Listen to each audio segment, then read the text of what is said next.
اما بعد فاعوذ باللہ من الشیطان الرجیم بسم اللہ الرحمن الرحیم رب اشرح لی صدری ویسر لی امری واحلل عقدۃ من لسانی یفقهوا قولی۔ رجب کا مہینہ اور ہمارے معاشرے میں پائے جانے والی عبادات۔ رجب کے مہینے میں عموماً 3 کام کیے جاتے ہیں۔ ایک تو 27ویں کی رات کو جاگا جاتا ہے، پھر اگلے دن روزہ رکھا جاتا ہے، رات کو جاگ کر عبادت کی جاتی ہے، اور اس کی وجہ یہ بتائی جاتی ہے کہ اس رات حضور اکرم صلی اللہ علیہ وسلم معراج پر تشریف لے گئے، اور روزہ اسی مناسبت سے ایک فضیلت کا کام سمجھ کر رکھا جاتا ہے۔ تیسری چیز جو اس مہینے میں عام ہے وہ کونڈے کرنا ہے، جن کو امام جعفر رحمت اللہ علیہ کے نام سے منسوب کیا جاتا ہے۔ آج ہم ان تینوں چیزوں کا جائزہ لیں گے کہ ان کی حقیقت کیا ہے اور اس بارے میں ہمارا طرز عمل کیا ہونا چاہیے۔ رات کی عبادت، دن کا روزہ شب معراج کی نسبت سے، اور 22 رجب کو کونڈے کرنا امام جعفر کی نسبت سے۔ ان چیزوں کا جائزہ لینے سے پہلے یہ بات ہم اپنے ذہن میں پھر سے دہرا لیں کہ دین دراصل وہ دین ہے جو اللہ سبحانہ وتعالی نے ہم کو دیا ہے، جو محمد صلی اللہ علیہ وسلم کے ذریعے ہم تک پہنچایا گیا۔ قرآن پاک اس کے بارے میں فرماتا ہے، اليوم اکملت لکم دینکم واتممت علیکم نعمتی وردیت لکم الاسلام دینا۔ آج میں نے تمہارے لیے اپنا دین مکمل کر دیا، تم پر اپنی نعمت کو تمام کر دیا، اور تمہارے لیے دین اسلام کو پسند کر لیا۔ اس سے یہ بات پتہ چلتی ہے کہ دین نبی اکرم صلی اللہ علیہ وسلم کے زمانے میں ہی مکمل ہو گیا تھا۔ عبادت کے نام پر کیا کرنا چاہیے اور کیا نہیں کرنا چاہیے، اس کا سورس یا تو اللہ کی کتاب ہے یا پھر حضور اکرم صلی اللہ علیہ وسلم کی سنت ہے، کیونکہ جب ایک مسلمان ہوتا ہے تو جو کلمہ وہ پڑھتا ہے وہ لا الہ الا اللہ اور محمد رسول اللہ ہے۔ دین کے نام پر جو کام بھی ہم کریں گے اس کی اتھارٹی انہی 2 ہستیوں کی طرف سے ملنی چاہیے۔ ان کے بعد کسی انسان کو یہ حق حاصل نہیں، خواہ وہ کتنا بھی بڑا عالم کیوں نہ ہو، کتنا بھی ذہین کیوں نہ ہو، کتنا بھی سمجھدار کیوں نہ ہو، کہ وہ دین کے نام پر کوئی اور چیز انٹروڈیوس کرائے، کسی اور چیز کو رواج دے۔ اگر یہ حق دے دیا جائے تو دین میں طرح طرح کی نئی باتیں شامل ہو جائیں جو اصل دین کی جگہ لے لیں گی، اور دین کے نام پر بہت سا انتشار، اختلاف اور باہم عداوت جنم لے گی۔ یہ 3 عبادات، رات کا جاگنا، دن کا روزہ، اور اس کے بعد 22 رجب کو امام جعفر صادق کے نام پر کچھ پکانا اور دینا، یہ تمام چیزیں حضور صلی اللہ علیہ وسلم کے دور میں موجود نہیں تھی۔ 27 رجب کی رات، جسے عموماً شب معراج کہا جاتا ہے، اس میں آپ صلی اللہ علیہ وسلم کو اگر معراج نصیب ہوئی، اگر کا لفظ میں اس لیے بول رہی ہوں کہ اس تاریخ میں بھی اختلاف ہے، سال میں بھی اختلاف ہے، اس کا ذکر میں بعد میں کروں گی۔ اگر آپ کو معراج نصیب ہوئی بھی اس رات میں، تو آپ صلی اللہ علیہ وسلم نے اسی رات جو مخصوص عبادت کی، اس کے بعد کبھی بھی ہر سال 27 رجب کو کوئی خاص عبادت نہیں کی، نہ ہی صحابہ کرام نے کبھی 27 رجب کی رات کو کوئی شب بیداری کی یا اس کی کوئی فضیلت بتائی۔ اسی طرح جہاں تک روزے کا تعلق ہے تو روزہ بھی سنت سے ثابت نہیں ہے، بلکہ اس کے برعکس روزے کے بارے میں کچھ روایات ایسی ملتی ہیں کہ جس میں روزے سے منع کیا گیا۔ مصنف ابن ابی شیبہ کی روایت ہے، حضرت زید بن اسلم رضی اللہ تعالی عنہ سے روایت ہے کہ رسول اللہ صلی اللہ علیہ وسلم سے رجب کے روزے کے بارے میں پوچھا گیا تو آپ نے فرمایا شعبان کے روزوں سے آپ بے خبر ہیں، یعنی رجب میں نہیں، اصل میں شعبان میں روزے رکھے جائیں گے۔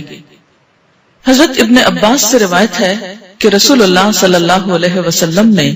رجب کا روزہ رکھنے سے منع فرمایا، یہ ابن ماجہ کی روایت ہے۔ آپ نے کیوں منع کیا؟ اس لیے کہ یہ روزہ اسلام سے قبل رکھا جاتا تھا۔ دور جاہلیت میں رجب کے مہینے کی تعظیم کی جاتی تھی، عزت افزائی کی جاتی،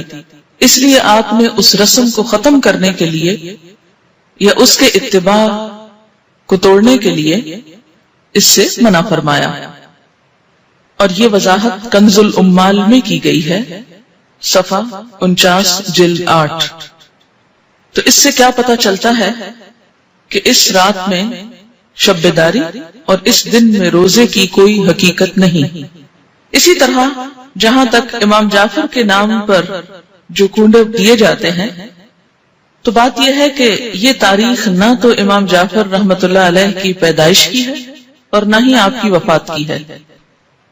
لہذا ان کی طرف اس کی نسبت کا کوئی ثبوت ہی نہیں ملتا یا جواز ہی نہیں ملتا۔ امام جعفر رحمت اللہ علیہ کی ولادت ایک روایت کے مطابق 8 رمضان 80 ہجری میں ہوئی،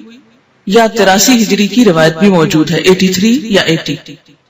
اور وفات شوال کے مہینے میں 148 ہجری میں ہوئی۔ اس لیے نہ تو ہم یہ کہہ سکتے ہیں کہ آپ کی پیدائش کی خوشی میں یہ ہو رہا ہے، اور نہ ہی یہ کہہ سکتے ہیں کہ آپ کی وفات کے ضمن میں یہ کوئی کام ہو رہا ہے، اگرچہ اصلاً ہی کسی کی پیدائش یا کسی کی وفات پر کچھ کھانا پکانا یا مخصوص کھانے پکانا اسلام کی روح کے مطابق ہی نہیں۔ اسلام میں صدقہ خیرات کا جو تصور ہے وہ یہ کہ انسان جب اپنے پاس کچھ مال پائے یا کسی ضرورت مند کو دیکھے تو وہ صدقہ خیرات کرے۔ اسی طرح اسلام نے صدقہ خیرات کی کچھ مخصوص شکلیں نہیں بتائیں کہ وہ حلوہ ہو یا کھیر ہو یا پوریاں ہو یا چاول ہو یا دیگ ہو یا بریانی ہو یا کوفتے ہو، نہیں، اس لیے کہ اسلام ایسی کسی تکلیف میں انسان کو نہیں ڈالتا جو انسان کے لیے نبھانا مشکل کا سبب ہو یا مشکل پیدا کرے۔ ہم دیکھتے ہیں کہ اسلام ایک یونیورسل ریلیجن ہے، وہ کسی خاص کلچر کی پیداوار نہیں، یا کسی خاص کلچر کے لیے نہیں، کسی خاص ملک یا علاقے کے لیے نہیں، ہر زمانے، ہر دور اور ہر علاقے کے لوگوں کے لیے ہے، اور اس میں ایسے احکامات ہیں کہ جو ہر علاقے کے لوگ سہولت کے ساتھ کر سکیں۔ کئی معاشرے ایسے ہیں کہ جہاں کھیر پکائی ہی نہیں جاتی، یا پوریاں بنانے کا طریقہ ہی نہیں آتا، یا کئی لوگ پوریاں بنانا جانتے ہی نہیں، تو کیا ایسے لوگ پھر اس عبادت سے محروم رہیں گے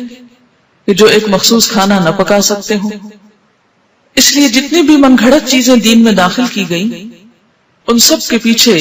اسی قسم کی باتیں آپ کو ملیں گی۔ کنڈوں کی رسم کے بارے میں ایک روایت کے مطابق اس کی ابتدا 1906 میں امیر مینائی کے خاندان سے ہوئی اور امام جعفر کے نام پر شروع ہوئی، اور یہ امیر مینائی کا خاندان جیسے کہ آپ جانتے ہیں کہ لکھنؤ سے یا ہندوستان سے تعلق رکھتا ہے،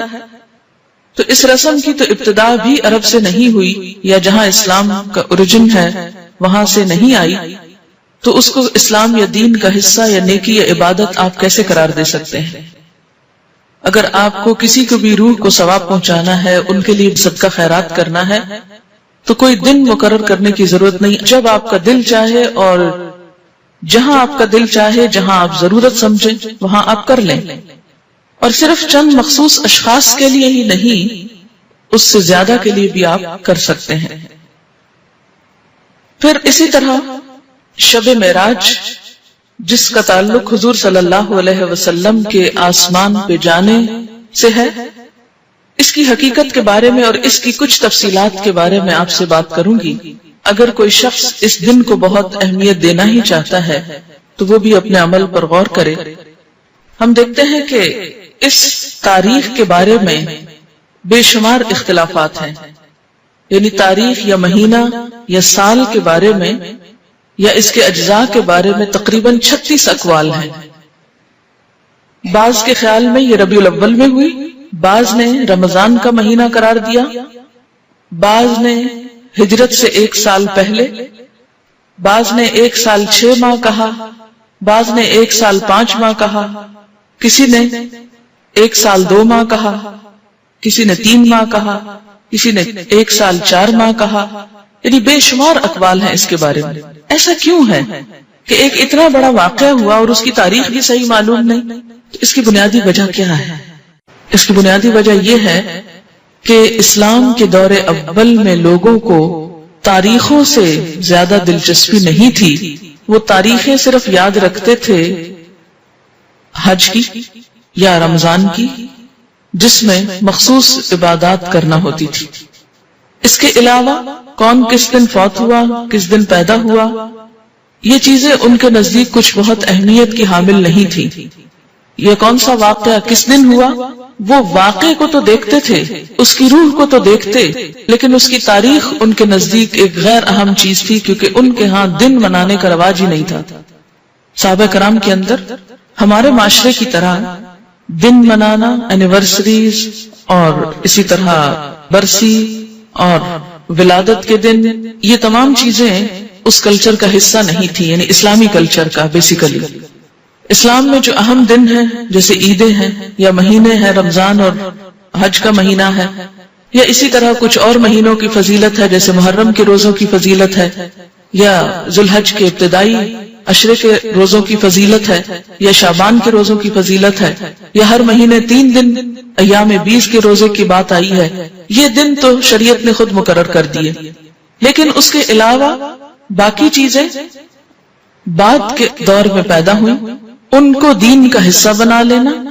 اور ان کے اوپر اس طرح پابندی سے عمل کرنا جیسے نماز کی پابندی کی جاتی ہے، تو یہ دین میں نئی روایات پیدا کرنے کے برابر ہوگا۔ اگر ہم ایک مشہور روایت کے مطابق مان ہی لیں کہ یہ رات معراج کی رات ہے، تو آئیے دیکھتے ہیں کہ معراج کی رات میں آپ صلی اللہ علیہ وسلم کو کیا کچھ دکھایا گیا۔ آپ نے بنیادی طور پر اچھے اور برے کام کرنے والوں کے انجام دیکھے۔ تو احادیث کی کتابوں میں معراج کے بارے میں جو کچھ ملتا ہے اس کی تفصیل آپ کے سامنے رکھوں گی تاکہ اس سے ہم کچھ سبق لیں، کیونکہ وہ ایک سبق آموز واقعہ ہے، اور ان اعمال سے بچیں جن پر سزا آپ صلی اللہ علیہ وسلم نے دیکھی اپنی آنکھوں سے، اور وہ کام کریں جن پر جزا آپ صلی اللہ علیہ وسلم نے اپنی آنکھوں سے دیکھی۔ قرآن پاک میں اللہ سبحانہ وتعالی نے فرمایا، سبحان الذی اسری بعبدہ لیلا من المسجد الحرام الی المسجد الاقصی الذی بارکنا حولہ لنریہ من آیاتنا انہ هو السمیع البصیر۔ سورۃ بنی اسرائیل۔ پاک ہے وہ خدا جو اپنے بندے کو رات ہی رات مسجد حرام سے مسجد اقصی تک لے گیا، جس کے آس پاس ہم نے برکت رکھی ہے تاکہ ہم اسے اپنی قدرت کے بعض نمونے دکھائیں۔ یقیناً اللہ تعالیٰ ہی خوب سننے والا اور دیکھنے والا ہے۔ ان آیات میں جس واقعے کی طرف اشارہ ہے وہ واقعہ اسراء کے نام سے مشہور ہے۔ اسراء کا لفظی معنی ہے رات کو سفر کرنا، رات کو چلنا۔ اس میں بنیاد